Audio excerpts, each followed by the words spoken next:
Billy joins us in studio this morning. Do you like big butts, Billy? I cannot lie. How's that, Fred? A little different twist. Billy would, if I asked Billy, if I played Stephen A. Smith and asked him his likes and not likes with women, he would just be like, yeah. I should Yeah, say yes. I like big asses, yeah. Look at Natasha. Attaboy, Billy. Oh, Billy, you can stay for the next segment then. Yeah, he'd just be like, yeah, asses, yeah, sure. Whatever. Why not? Yeah. Big cans, yeah, whatever, I'll bang them. You know, he went to prom as a freshman with a senior. Had a big butt. She didn't. No, she didn't. No. This was the Midwest in the 80s. Was that intimidating? Sorry. That's on me then. Actually, I was a sophomore. Was it intimidating? A little bit. Come to think about it, but I'd been dating her for so long. Oh, that, gotcha. You know, Yeah, of course you have. But then the seniors were, the Yeah. whole group was. You that was a stand little over intimidating. But then once you had established yourself as someone who could date a senior, there were other senior girls had to have taken a look at you and said, Actually, there were two other seniors that started dating sophomores. you were like a You set a Pied Piper. trend. Yeah. Pied Piper of statutory. I thought it was like a stanza when he got into the model club, you know? That episode doesn't make a whole lot of sense, by the way, that episode of Seinfeld. All right, perhaps he was dreaming it all along. All right, so last night you were Awesome. impressed. I was impressed by the entertainment value of the game. I'm thinking as the game goes on mid-third, and unfortunately the Bruins give up the 2-goal lead. I'm just thinking, I know this would suck if they lose for Bruins fans, but this has been a highly entertaining game. Maybe the most entertaining regular season game because of the magnitude of it. You know, just the optics, the whole Connor McDavid, Leon Draisaitl, the Bruins in town. The fans, there's still a good amount of Bruins fans, even though the Oilers have got great fans themselves. And it was old school. If there's more, I don't know if there's a more appropriate place for a 6-5 game than Edmonton, the way they used to play that high-flying style. And it was fun. And the gumption and the gusto that the Bruins showed to come back, losing a defenseman a minute into the game, just playing 5 at times, just down to 4 due to penalties, etc. And then to have their defenseman, their horse, scored the overtime winner. It was fun. It was great. Their energy was tremendous coming out, too. They skated From last that night. homestand, it just looked like there was a whole better vibe to them. You need to get on the road. Sometimes you just need to He's get on the Fred road. said that's Talk what you've about been that. saying. That's what Billy's been saying this whole you time. need to get on the road, and you need, you get out of this routine. The holiday CBA break, All-Star break is great. It rejuvenates, refreshes. You get time with your family, or if you're single, you get time with whatever. You're on the beach, etc. But it gets you out of your routine. Not bad, but okay, you can come back from that. But then you're home for 7 games, which I think it was 12 days. So next thing you know, you're out of this routine, not for just 8 days, but now you're close to 23 weeks. And they look like it towards the end. Yeah, they looked absolutely. So they get on the road, and now they had a kick-ass game last night. Tonight's going to be tough, though. Back-to-back tough, even though it's only 2.5 hour. Yeah, but you know what, Billy? I said this to the guys earlier.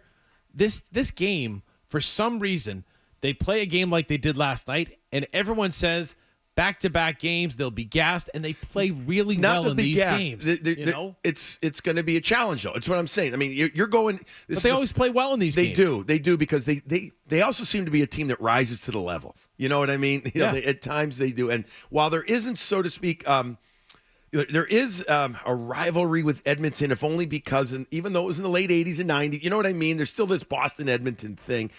Calgary, but Calgary beat them pretty good a few weeks ago. They'll be ready. They looked horrible against Calgary when Calgary was here. That was the first game out, yeah. But the other part of the problem is, Billy, who's going to play defense? You're down Lindholm. You're probably down Grzelcyk tonight. Assuming that, right, I waited up a little bit to see if there's any report, so to speak, and I think Monty said it was day to day with the lower body. You could see that it was leg of some kind. Forbort's been really fighting it recently. Yeah, he's struggling. Kevin Shattenkirk will pop in tonight, and then they'll call up another defenseman. They've got either Ian Mitchell, Alex Regula, big kid, 6'4", 220, who's still learning the ropes down in the American League, leads the American League in plus minus, but he's got a ways to go still. But they'll call up one of those two? Again, we'll wait and see where they are with Wotherspoon keeps playing well, right? He won't go away. He's just good. He's that guy that you just, as a baseball player, what's it called, a 5-tool or whatever. You can even though he's a defenseman, you're not going to play him a forward. You're just going to put him in, and he seems to be able to rise to the momentary occasion. And if you need him to play left side, he'll do it. Need him to play right side, He can do it. He had to fight last night. He had to do, he's a kid with a lot of confidence. He's not 23. He's like 27. Makes a difference having been through the grinder a bit. One more thing I wanted to ask you, because we had Ryan Johnston in the first 3 days of this week, and we asked him about the new kid, the 6'5", 240-pound kid, Brazil, who scored in his first NHL game. Three 5-on-5 goals in 2 games. He's been on the ice on the ice for it. Explain to me how a guy that big had 30 career penalty minutes in 160 AHL games. There was a guy that used to accidentally. You should double that. If you're that big. I mean, listen. There's different style. There was a guy that played for Philadelphia. It was years ago, Tim Kerr, and he would absolutely dominate in front of the net and behind the net. I don't have his. We're going back into the 80s, I don't have his penalty totals in front of me. Another guy on their team on Philly, Shel Samuelson, a defenseman at 6'7". Okay, and he hardly ever got penalties. It's the style of the player. That's what it comes down to. He controls the puck really well, protects it well behind the net. He works hard in front of the net. I've actually liked his footwork more than I thought I would. The reports was that he wasn't a great skater, but he gets there. Now, is he the panacea that's going to cure all on that bottom line? I don't know, but last night Jim Montgomery had Frederick down with him on that line, which gave big size to a fourth line. They're trying to find some kind of size and identity to that line. Yeah, on the radio, they were making it very clear not to think that it was a demotion for Frederick, that was just to even up the lines against a very deep Oilers team. He's been doing that, Fred. Monty's been doing that, where he's been kind of mixing up his number 3 and number 4 lines at times to try and give them each balance. And, they still need to add depth, in my eyes. No question for a trade deadline. What do you make of the goaltending where Swayman and Ullmark are at? Well, we all thought Ullmark was going to start last night. And again, I got home very late from the NHL Network. I slopped down, and I actually heard on the radio, I was pulling in, that Swayman was getting the start. So there was a change there.